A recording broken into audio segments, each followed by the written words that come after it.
Hey guys, what's going on? Super Deathbot here, bringing you a review of Alien Covenant's Neomorph. I love this thing. I love the figure. I love the design. I really enjoyed the movie, and to be honest, I actually even like the box. Like I said before, if you watched any of my other ones, I'm not a huge fan of doing the whole box thing.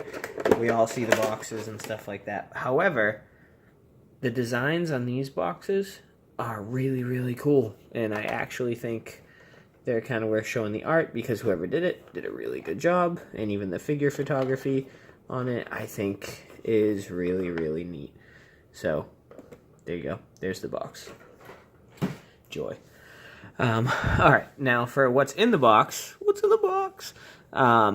Is one of my favorite designs for an alien, and that is in fact Deadpool riding on the back of a xenomorph.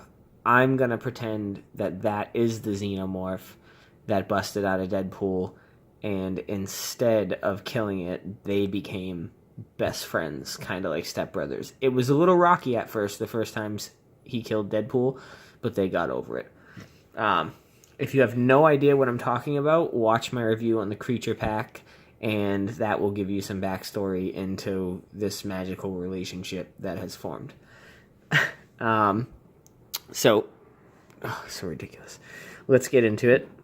The sculpt on this thing.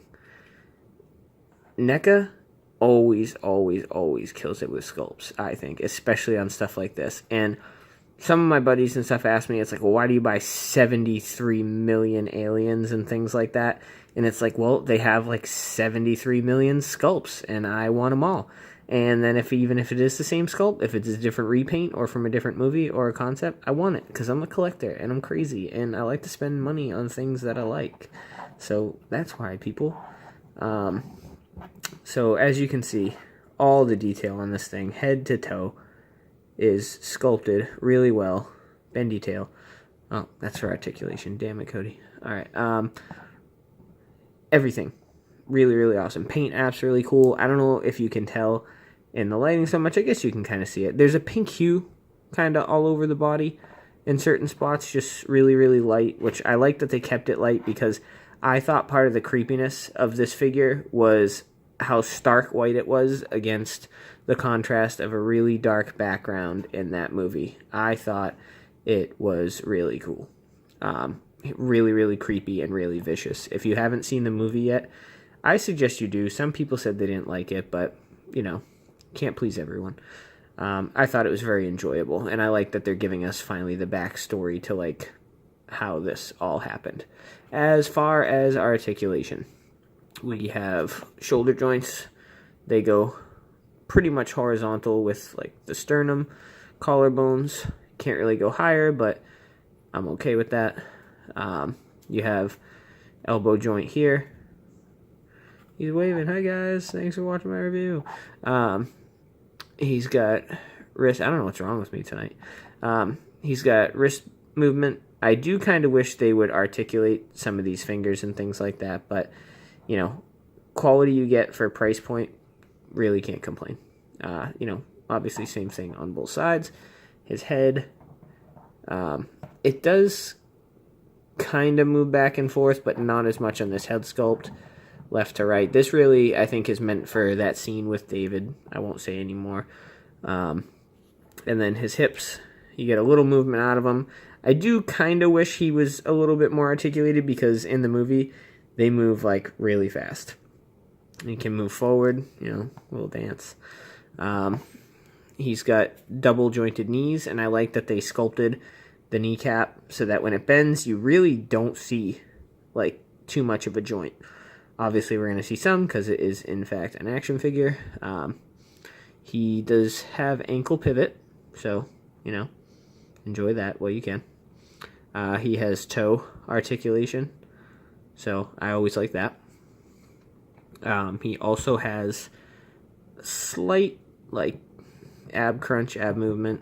He goes back pretty far, left and right pretty far. And that's pretty much it for articulation. But he does have another head sculpt. And look, there he is, a little baby. as I pop this thing out. I think this other head sculpt is really cool too. Forgive me while I get this on for a minute. It's a pretty tight joint. I mean, look at that.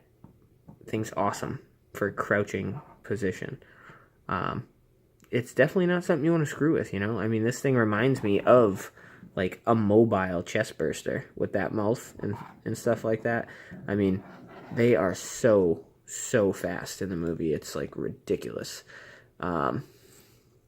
You know, you can get it with that toe articulation and everything.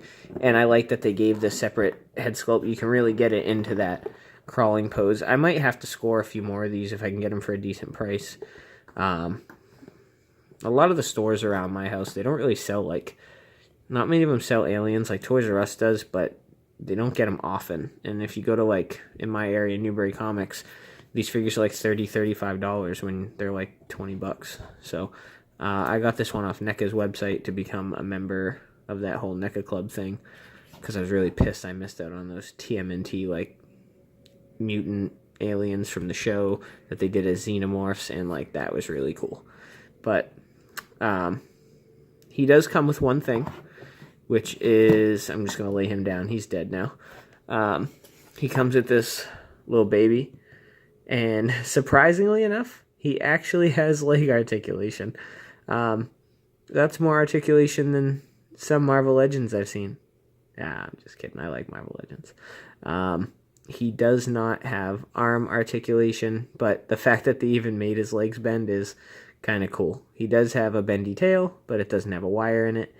And, you know, same kind of issue if you watch my Creature Pack one with the toddler, is the blood is, like, everywhere, and the white is very, very much so different than this white. But, I mean, like I said, for a tiny little figure, you really can't complain. And in the back, you know, this was also in the review. You don't get this. This isn't the Creature Pack.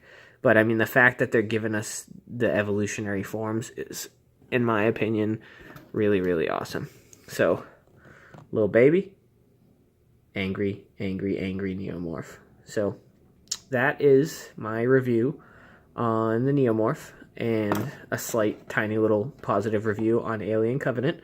I think you should watch it if you're an Alien fan, and this is a really cool figure as well. So, if you are, in fact, an Alien fan or a NECA collector, this is a really, really, really cool figure. I will do one more thing, because I'm sure a lot of people will want to know and see this. Neomorphs are pretty much right before the Xenomorph happened. He does have some trouble standing. You can get him with his tail and stuff like that if you do it right.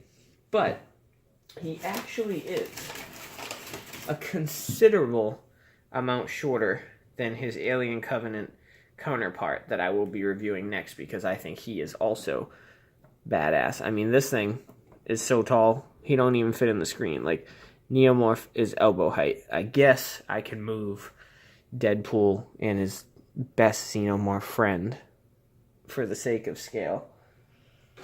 Miss him already. But you can see how much taller he is. I mean, the Xenomorph is huge. Like, that Neomorph ain't got no chance. Like, look at his mouth. He's like, oh my god. So I will be reviewing this guy next, who also has an awesome sculpt and some really cool details about him. So that's it for the Neomorph. I hope you guys enjoyed, and thanks for watching. See you in the next one.